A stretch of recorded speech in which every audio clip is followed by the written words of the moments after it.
Yo, wake up to Rodney. So I'm going to go into this with more detail when I get home and I film with my proper camera. I'm just on my way to film some deer.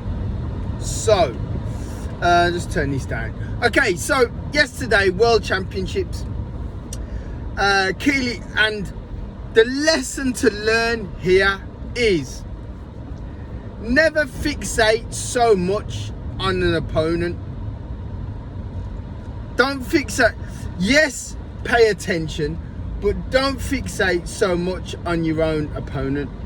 And if you are struggling in any way on how to understand this, watch the women's 800 meter final from yesterday's World Championships. Okay, Keely Hodgkinson, right? I think I said that right. So Keely, in her mind, she's going to win gold. In her mind, she's not even focused on her training partner because she knows she's better than her training partner. She's not focused on her yet. She may be focused on the other. She may be focused on the other, person who's at world class standard. I think her name's Moira. I'm not sure what country she's from. Yeah. So in her mind, she's running her race and she's focused on this Moira and she's getting involved in a little tussle. Anyway, the end result is she gets a bronze medal because she's out in front and in her mind, no one can compete with her. So therefore, she never checked, she never looked. She got herself involved in stuff that she didn't need to get involved with. The Moira, let her go. So instead of wasting energy bumping and rubbing and tussling with this Moira, let her go in front and then overtake. Now, yes, you could say, but Matthew, you're not an 800 meter coach. I'm not an 800 meter coach, but what I am is a strategist. What I am is a performance coach. And what I am is I understand that I won't get beat on the basics. If you're going to beat me like the Kenyan woman did, the Kenyan woman just thought, I'm in a position, I've got energy, put it on the track. And out of nowhere, she wins gold from Keely. Now, Keely even said it in her own interview. I had no idea about her, about the woman who won gold. Now you do, but it's too late. Now you know about her. And this is what I'm saying. You work the body, but you forget about the brain. Spatial awareness. Have a look around. Yeah. Look, is there someone coming on my outside? Yes, there is. Right. Whatever I've got left, I need to give. Now, she could be in a position and say, well, I did give everything, I had nothing left to give. All I had to give, I gave. In which case, fair enough. You deserve the bronze. But and then people keep saying, oh, she at the start of a training camp she missed some training modules. When you're at the exam, you answer what you can answer. When you're in the final thing, you just got to put it in. Put you on the track. Whatever you've got, give it. Whatever you've got, give it. Now, I would like to ask her, did you give whatever you've got on that final lap? If she says yes, hands up, done. You deserve your bronze. Because that's what a training partner did. A training partner thought, I can get a silver here because I don't think Keely's giving everything she's got. Whereas I am. I'm going to give everything I've got. And you know what? Guess what I've got now? A silver medal. Whereas if her training partner had just with the same mindset, oh, I'll just I'll just fit into place here because I'm Keely's training partner and I'm not supposed to be in the medals. No, she didn't think that way. And that's where I can say with confidence that complacency sat in, because she never thought that her training partner, at no point did she think her training partner would dip on her at the line. At no point did she think that this Kenyan was going to give everything she's got and get across the line and win gold and now become a household name in Kenya. At no point did she think that. And that is when I say, yes, Jenny Meadows said that would be food for thought. That's going to fuel her thought process now going forward. So why was it lacking there before? These lessons have been learned already. Matthew Hudson-Smith at the Commonwealth Games, he's running there. He's got loads to give. Some guy, I think he's from Ghana or Nigeria, I'm not sure, an African guy, just thought, no technique, no skill, no nothing, whatever I've got, I'm going to put it on the track, and he won the Commonwealth gold. Matthew Hudson-Smith, 100% had more to give, 100%. But he's there, he's running, he's got his technique, probably doing everything that his coach told him to do. Nothing beats just putting it on the track. Think about it later. Get across that finish line. Just do it. Get across that finish line. Whatever you've got, put it on the track. Whatever you've got, put it down. Especially when you've got yourself in a position where you can make that decision. Yo, I'm going in here. Yeah. And then I'm going to get behind this fool because this fool hasn't moved. There we go. So and that's the point I'm trying to make, is that sometimes in life just throws you a bone. It throws you an opportunity, and you either take it or you miss it and you whinge about it. And Keely yesterday, was victim of two other people taking their opportunity while she didn't. If Keely took her opportunity, look, if you're focused on a goal, I'm focused on this goal. So I don't want anything to knock me off my goal. So therefore, I'm not focused on anyone else. If Keely had ran a season's best, not even a PB, a SB, if she'd have won a season's best, she'd have won that. She'd have won gold. So you got to ask yourself the question: why are you at World Championships and not in a position to run your season's best? Why? So then you could say, right, didn't eat, didn't get the right nutrition, change coaches, change sponsor, got boyfriend troubles, whatever it is, is there a reason for it? Is there an accountable way of whatever it is? So therefore, you're not getting the basics right. So remember what I said, and in all of this, the basics are right: sleep, nutrition, training, outerwear, tablets, whatever. All the basics are done. All the basics are in hand. We have got control of all the basics. So now, or another way of looking at it is control the controllables. We've controlled all the controllables. I can't control what Moira does.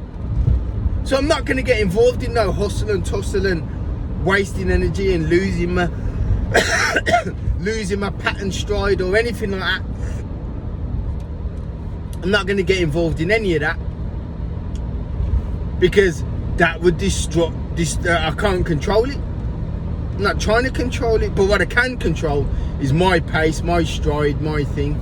Now, if she gets in my way, yeah, what the if she gets in my way, now she's a barrier to my success.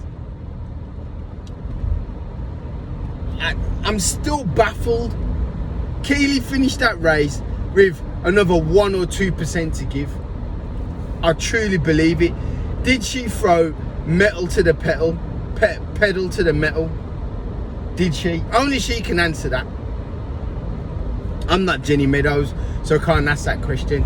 And I'm sure when she gets home, yeah, from Japan, she'll speak to her coaches and her family and parents and whoever else, and debrief. Yeah, but that is a great example of what I mean. In life, sometimes God throws you a bone, he throws you an opportunity, yeah, and you gotta take it. And I can only talk about my own missed opportunities in life. I don't want to get upset. You know, there's missed opportunities in life where I could have done this and I could have done that, and I could have been successful, and I could have got this and I could have got that, and I could have been there, and I didn't do this, and I made the wrong decision, and I lost this, and I did that, and I blah blah blah. Yeah.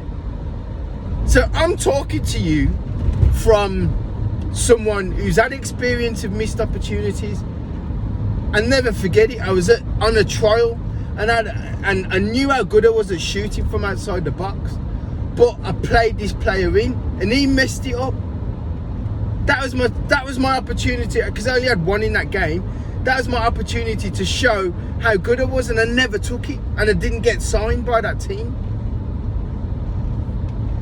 You know, it's things like this. Always be ready with that right now moment. Yeah, always be ready. And then, like, people, and I've seen it so many times when I was coaching. That's why I'm not coaching, because it's so frustrating when you've got to, and then people think, oh, but when we do it like this, and then that opportunity will come back round. It won't.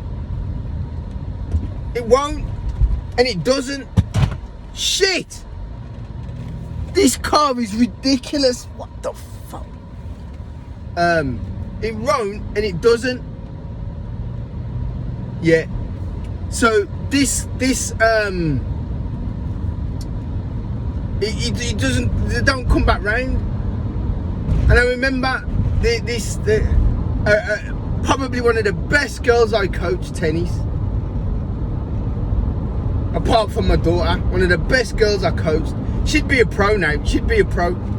She'd be up there with Raducanu. She'd be up there.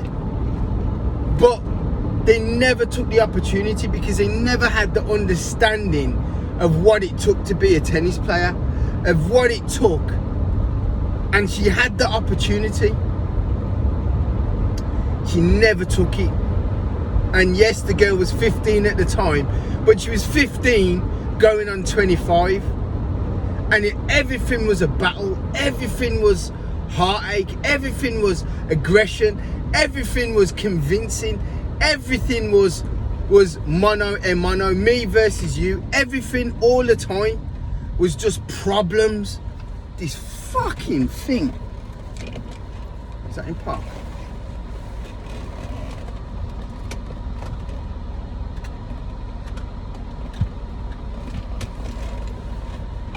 Can't fucking roll away now, can you? Everything.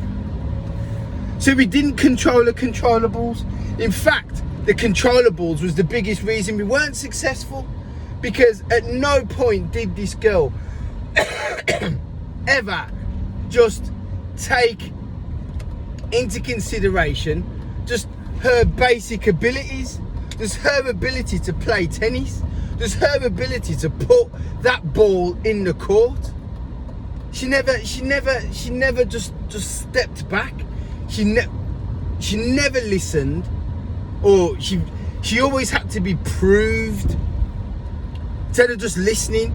So that's why I always used to say to Amelie, just listen and learn. It's easy. Make it easy. Listen and learn.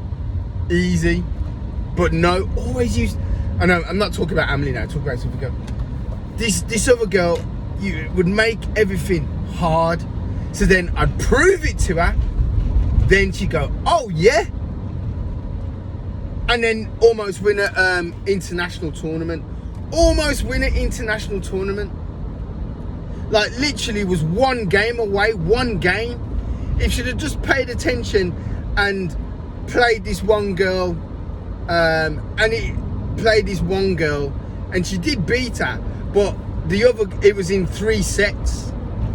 Whereas if she'd have beat her in 2 or had have lost the set 6-4 instead of 6-3, she would have been in the final. It was that close. That's how close it was. And she would have won in the final. Would have won easy. Done.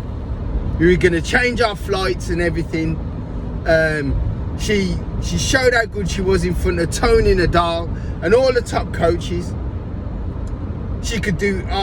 This girl, I'm telling you now, in terms of tennis, could do anything. Hit down the tee, hit out wide, hit with spin, hit with spin, hit with top spin, hit hard, hit light, get to the net, change her grip. She was fantastic. She could do everything. Her mum knows it. Her dad, I don't know about her dad, but definitely her mum knew it. I knew it. Other coaches that had seen her knew it, could see it. She would have got champ seed like that from Moratoglu. And I said to the mum who was on the plane on the way back, do not put her in any grade 3s, because it's all about mindset now. Once you've got yourself to this level, don't go down to that level. So she goes, I just put her in a couple of grade 3s just to stay. Yeah, they were just local. Guess what? She lost. So all the good work that we did had gone. Yeah, because she lost. But she didn't lose because she wasn't good enough. She lost because she thought, I don't need to put that much effort in to beat these girls, because I've just beaten this girl who's in the top 100 in the world, or whatever it was.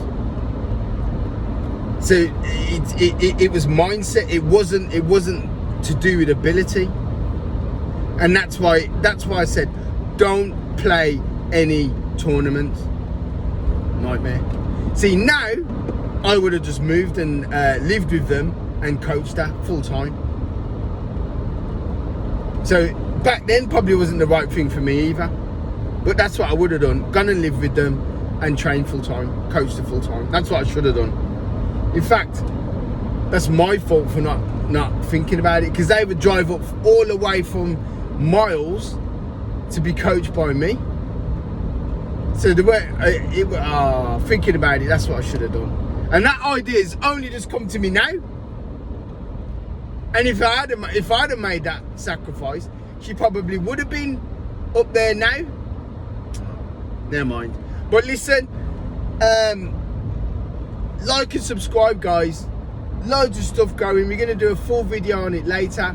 I'm on my way to hopefully photograph some deer. The weather's beautiful. So I'm hoping it stays like this, and I'm hoping the deer are out, get some good images. Listen, like and subscribe. See you in a bit. Bye.